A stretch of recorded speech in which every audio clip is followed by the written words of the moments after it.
This story starts with a parkway built to parallel the Bronx River, which stretches about 23 miles from north to south. Its low bridges and underpaths has also been designed in what we call today segregated design. These low bridges were designed to deter city buses from setting up routes of transporting poor people into these areas so that they not be able to use their lavish lakes, beaches, amusement parks, etc.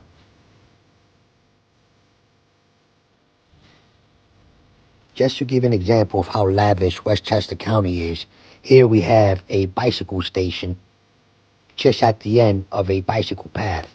Now it has wrenches, Allen wrenches, air pumps, all these amenities that you can use free of charge just by being a resident of the county. These amenities are still to this day denied to members of the Bronx through well thought out bridge designs and narrow pathways. Resident permits are still required to park at public parkings, attend pools and parks. Special permits are even needed for vehicles transporting larger groups. I must point out that the Bronx Parkway's low bridge design was not originally meant to stagnate bus routes into the area. Rather, the architect known as Gilmore Clark constructed these bridges to accommodate the slower and narrower cars of the time. New York City started using buses that replaced trolleys when the parkway was already in operation. The architect that built the Bronx Parkway was hired by Robert Moses to help construct overpass bridges leading into Jones Beach.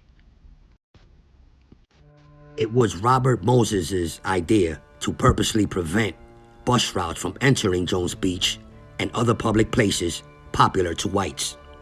The Bronx Parkway's low bridge design was the blueprint for parkways across the country to practice segregation by design simply by complicating the means of comfort and time.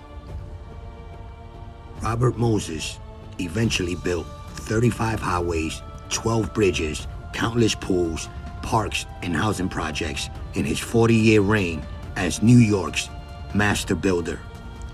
His dark side, however, came with a post-civil rights mentality that got 250,000 people displaced and up to 60,000 buildings demolished to make way for the bridges and highways across the city. One of the most infamous builds of his time was the construction of the Cross Bronx. Most highways and parkways are designed to go around or over neighborhoods. The Cross Bronx went through neighborhoods, causing displacements of families and businesses. A new type of ghetto arose from this. The privileged fled north, and the poor were forced to reconcile their differences in the form of gangs. The civil unrest of the 60s temporarily curbed these gentrifying practices, but towns, counties, and villages north of New York City found loopholes to keep inner city folks from visiting or utilizing their public facilities. Being the urban explorer that I am, I set out for myself to see what's the whole deal about these low bridges and if it's true.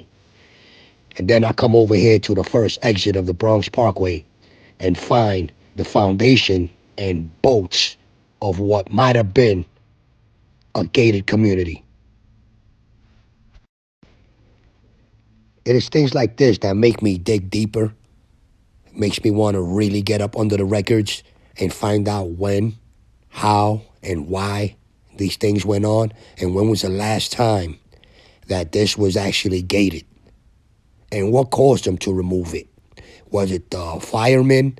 Was it scrutiny from the public? This is the only means you have if you have a high vehicle and can't go under the bridges.